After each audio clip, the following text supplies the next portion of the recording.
네, 고로새서 1장 21절 더 보겠습니다. 어, 전에 악한 행실로 멀리 떠나 마음으로 원수가 되었던 너희를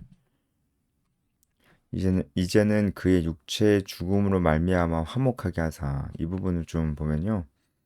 여기서 육체의 죽음이라고 되어 있는데 원어를 보면은 이 육체를 나타내는 단어가 하나가 더 쓰였어요. 그러니까 어, 원어로 이제 직역을 하면은 그의 살의 몸 안에서 죽음을 통해 이렇게 나와 있어요. 그러니까 그의 살의 몸, 몸 이렇게 어, 그 육체를 가리키는 단어가 두 개가 나와 있어요. 이건 그러니까 강조를 하는 거거든요.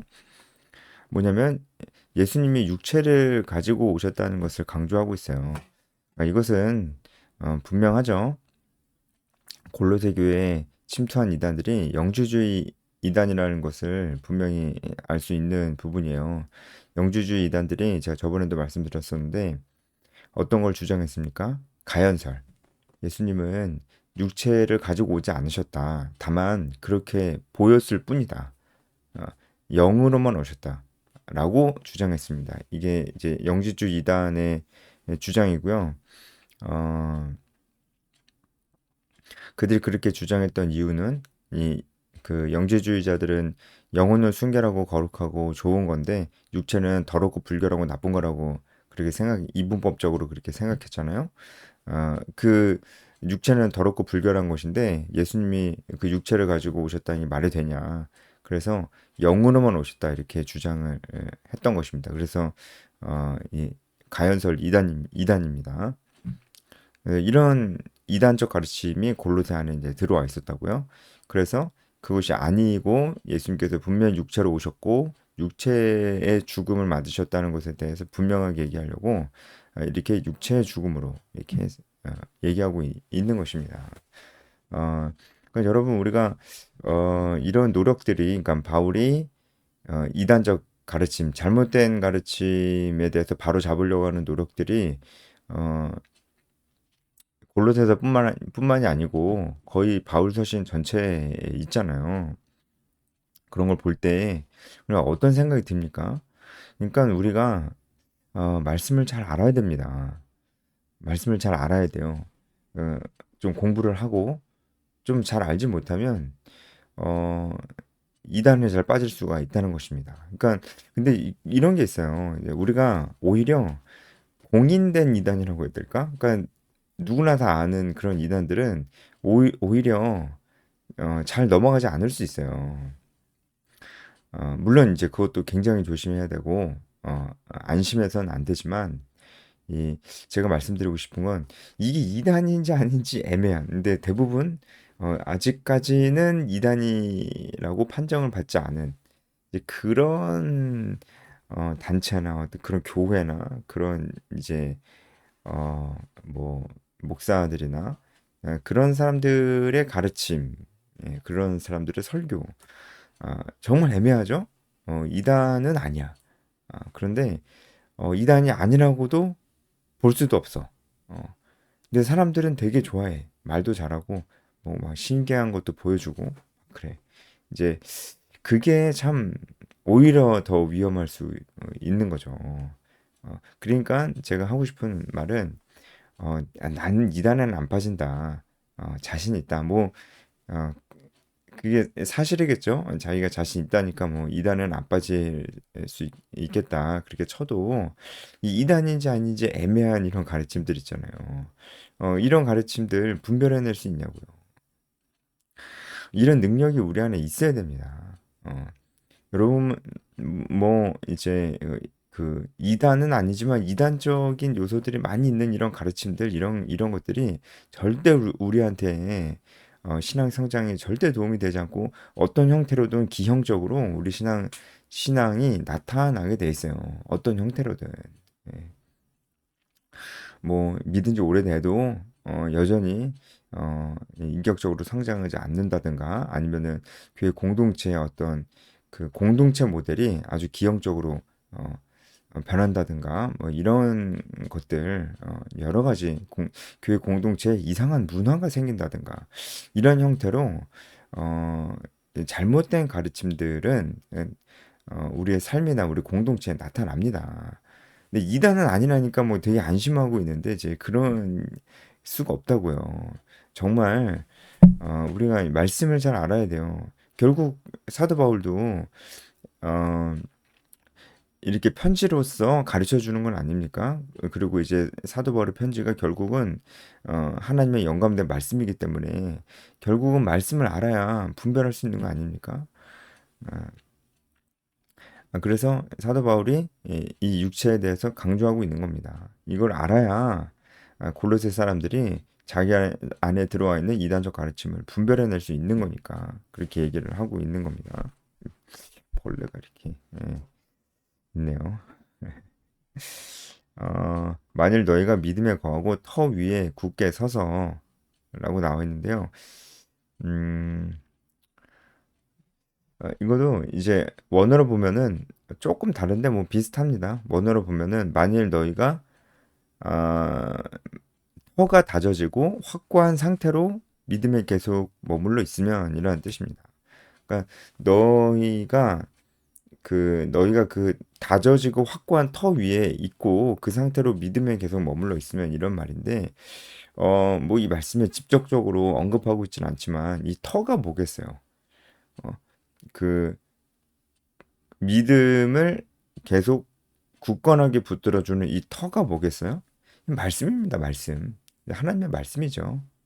하나님의 말씀만이 흔들리지 않고 변하지 않는 거기 때문에 결국은 말씀이 있어야지 이런 잘못된 가르침에 흔들리지 않을 수 있는 것이고 복음의 소망을 가지고 있을 수 있는 거다라는 얘기입니다.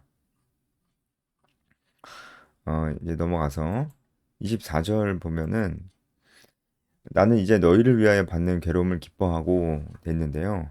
바울이 골로새 교회를 위해서 특별히 골로새 교회 때문에 괴로웠던 적이 있습니까? 그렇게 물어보면 없어요. 왜냐면 바울은 골로새에 간 적이 없거든요. 그리고 골로새 사람들 본 적이 없어요. 근데 왜 마치 골로새 사람들을 위해서 고생하고 있는 것처럼 얘기를 하고 있느냐? 이것은 바울이 이제 자기 자신이 고생을 하고 있다라기보다는 바울을 포함한 크리스찬 유대인들 전체가 골로새 사람을 포함한 크리스찬 이방인들을 위해서 애쓰고 있다라는 것을 얘기해 주고 있는 겁니다. 그러니까 바울이 자기 자신만 괴로움, 그러니까 고생하고 있다 그런 얘기가 아니고요. 그러니까 믿는 모든 유대인들이 당신들과 같은 이제 복음을 예전에 몰랐지만 이제 알게 된 모든 크리스찬 이방인들을 위해서 애쓰고 있다. 근데 그것이 굉장히 기쁜 일이다라고 얘기하고 있어요. 그리스도의 남은 고난을 그의 몸된 교회를 위하여 내 육체에 채워넣어라. 이것도 이제 그 행위구원론자들 지금 한국 교회에도 많아요. 행위구원론자들 그들도 믿음으로 구원받는다고 얘기는 하고 있기 때문에 이것도 참 분별해내기 어려워요. 좋은 예시네요. 제가 앞서서 이단으로 딱 규명되진 않았는데 잘못된 가르침 많다고 그랬죠. 이것도 좋은 예시네요. 어, 전 이렇게 분명히 얘기하고 다니는 분 누군지 압니다. 제가 뭐 지금 여기서 언급은 안 하겠지만 아주 유명한 분이에요. 유명한 분이에요, 그분도. 근데 그분은 분명히 그렇게 얘기합니다. 믿음으로 구원 받는다고 얘기해요. 그런데 그 이후에 이 구원이 한마디로 취소될 수 있다는 거예요.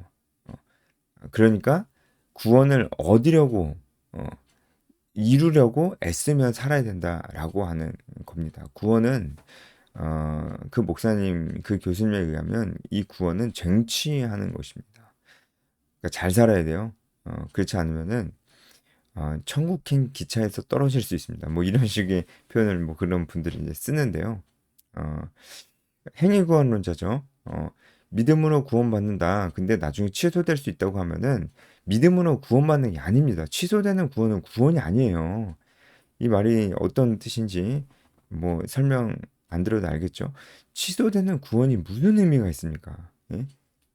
취소되는 구원이 취소가 되면은 결국 또 그 구원을 우리가 원할 수밖에 없잖아요. 최종적 구원이 진짜 구원이지 무슨 취소되는 구원이 구원입니까? 그러니까 그 사람들이 얘기하는 믿음으로 구원은 받는다고 할 때 그들은 뭐 자기들이 하는 말이 무슨 말인지는 알고 얘기하는지 모르겠어요. 사실은 믿음으로 구원받을 수 없다라고 얘기하는 거예요. 그분들은 구원이 취소될 수 있다고 얘기하는 사람들은 믿음으로 구원받을 수 없다라고 얘기하는 것이고, 그러니까 두려움과 떨림으로 구원을 이루라 이 성경 말씀을 자기들 멋대로 해석해가지고 이거 봐라 열심히 잘 살아야 구원 얻는 건 아니냐 이렇게 해석하는 그 사람들은 결국은 행위를 통해서 구원을 얻을 수 있다고 얘기하는 것이고 그 얘기는 그리스도의 십자가 전혀 필요 없습니다.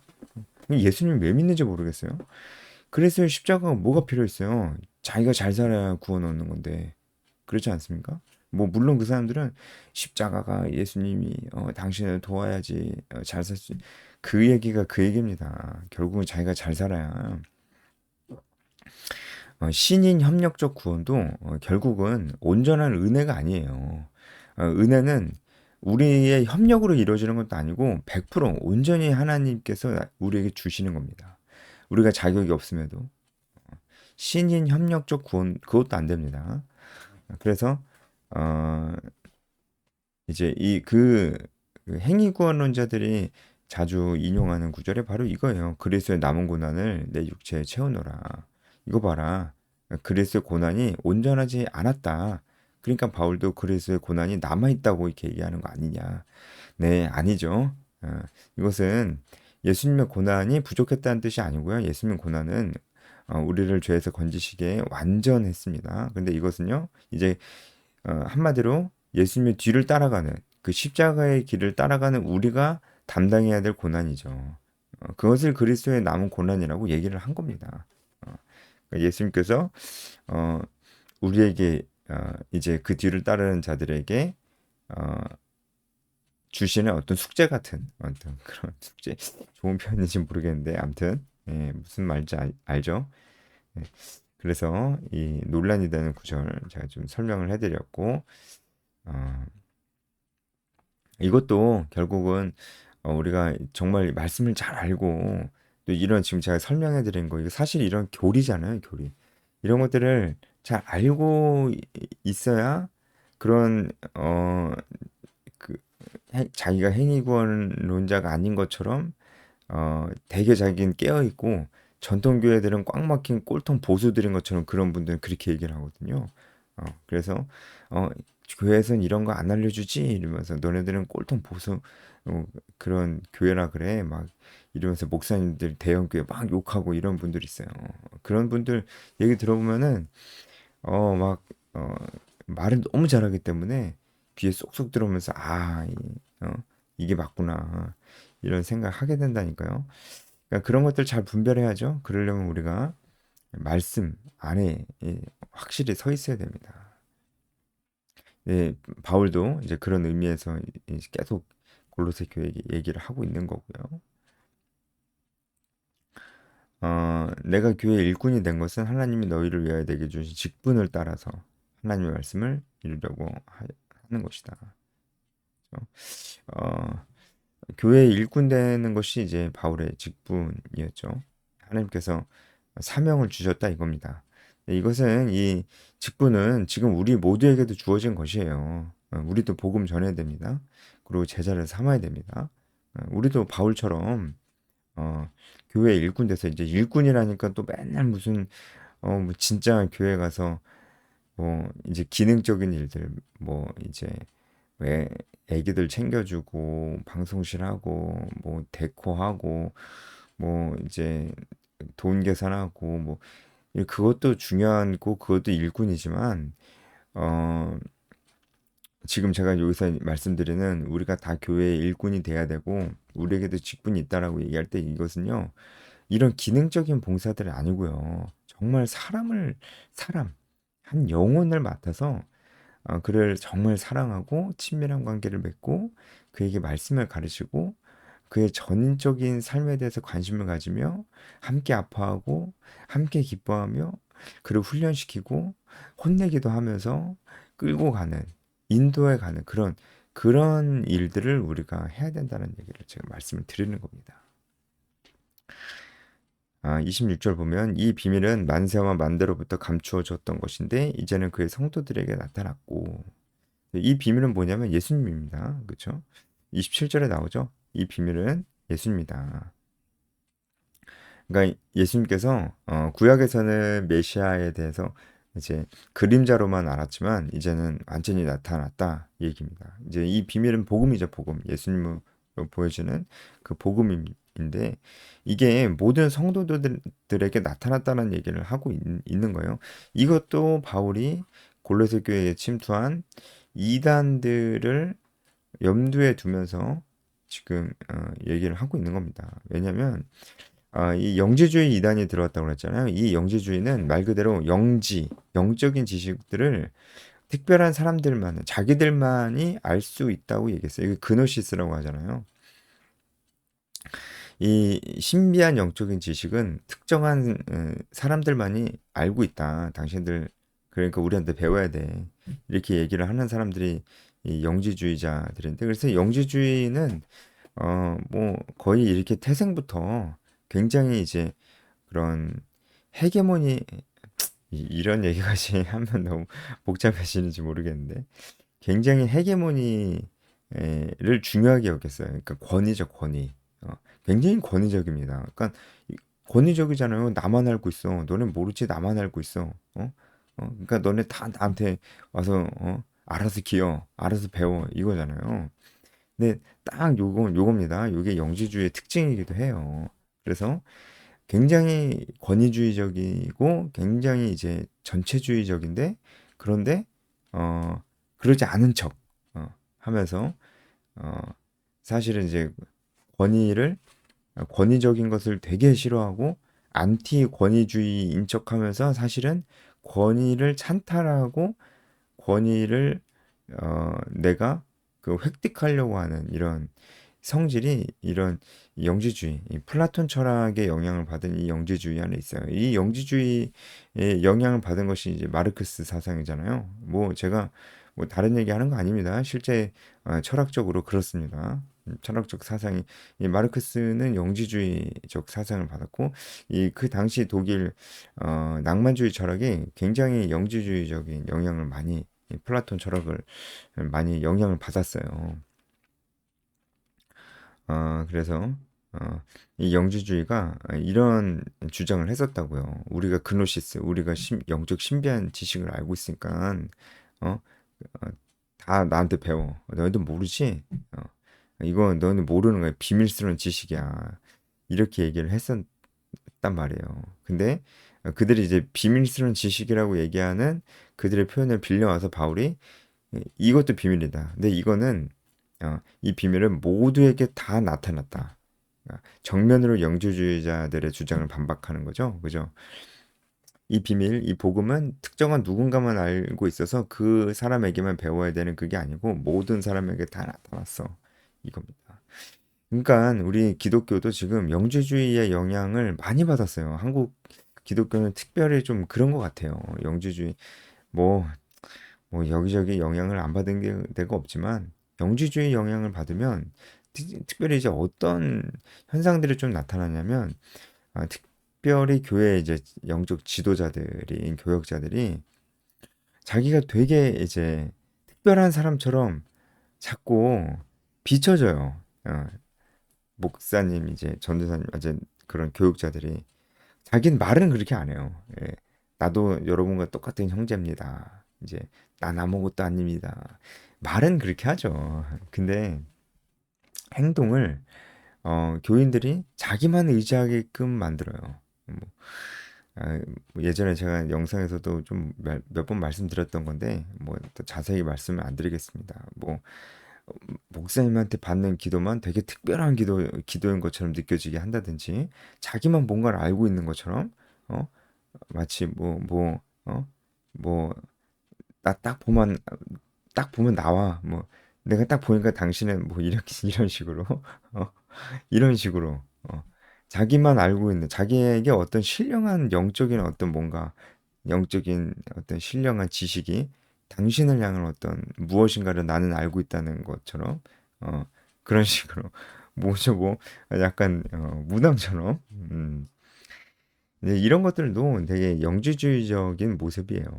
예, 예, 그러면 안 됩니다. 그런데 말로는 또 나도 난 아무것도 아닙니다. 이제 그렇게 말은 또 그렇게 얘기해요. 그러니까 본인도 잘 모르는 것 같아요. 예, 본인도 자기의 행동이 사실은 자기 말이랑 완전히 다르다는 거 모르는 것 같아요.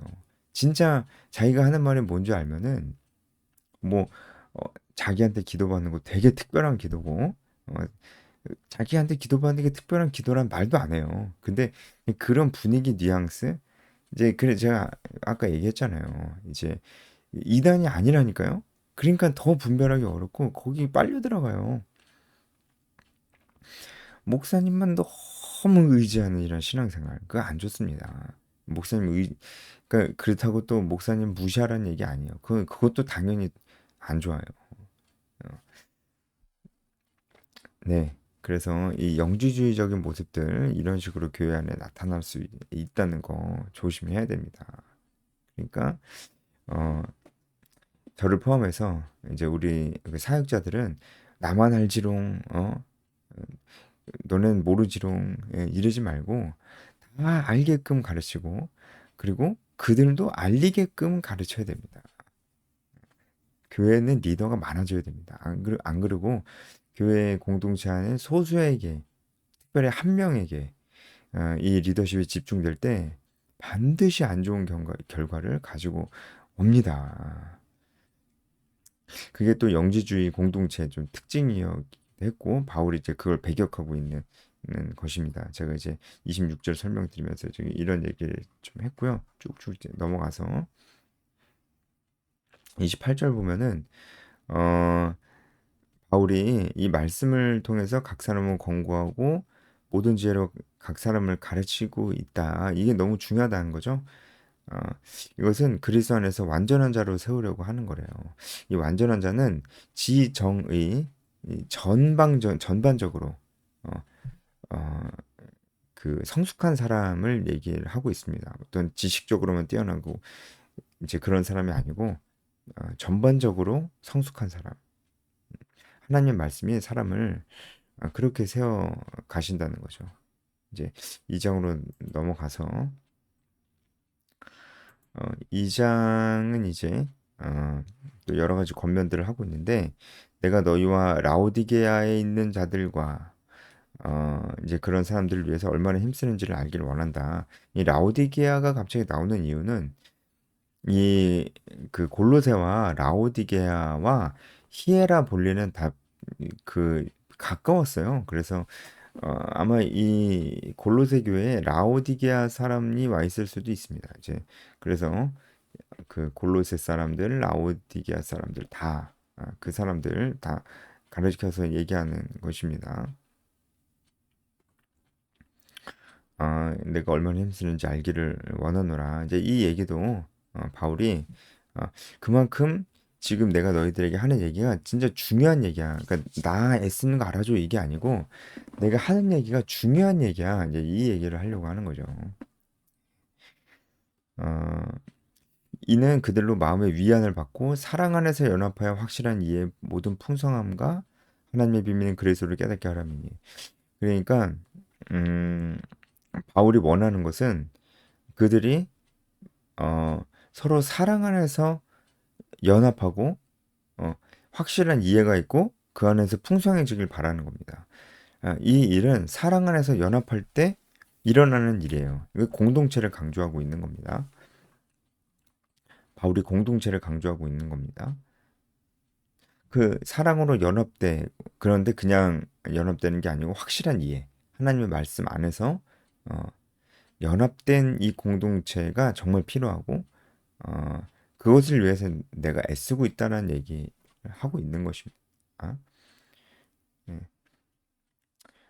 쭉쭉 넘어가서 음, 네. 어, 5절 보면은 너희가 질서 있게 행함과 그리스도를 믿는 너희 믿음이 굳건한 것을 기쁘게 봄이라. 어, 이건 이제 질서 있게 행함 그리고 굳건한 것 이건 다 군사 용어로 쓰였어요. 원어를 보면은 군사 용어가 쓰였습니다. 그러니까 그리스도의 군사처럼 그렇게 딱 질서 있고 굳건하게 이렇게 있어야 된다. 라고 하는 것입니다. 질서 있게 행하는 것은 아무래도 확실히 이제 공동체죠.